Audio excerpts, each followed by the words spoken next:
Ya.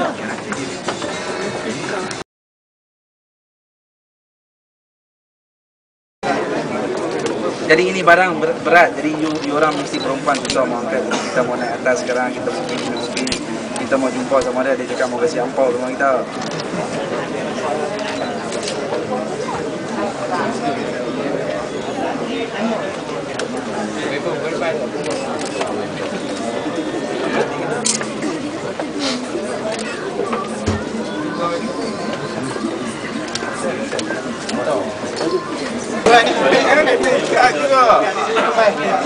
Kami pekerjaan diarahkan kami diarahkan banyak dapat barang-barang yang dibilang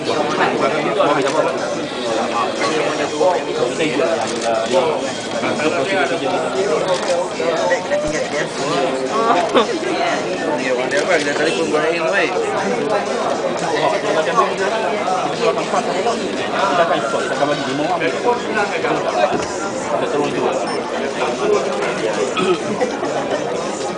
Dan ni saya telefon company ni nak jawab tak jawab panggilan telefon company ni.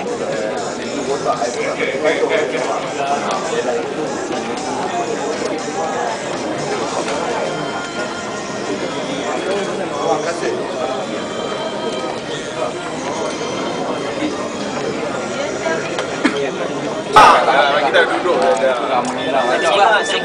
sebab cara kita main terhormat kan. Kita hormat kita main kita bagi IC isteri bini miskin. ikut je lah. Ikut pasal ni kita tak boleh dibeli. Dia jadi dia jual. IC untuk Malaysia Bangladesh.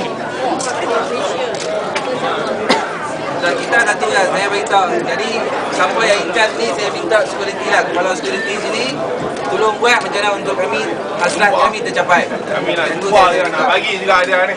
Kan nak bawa nak jumpa ya. Dah bukan dah buang pun. Kan Semua mampu, sama mampu.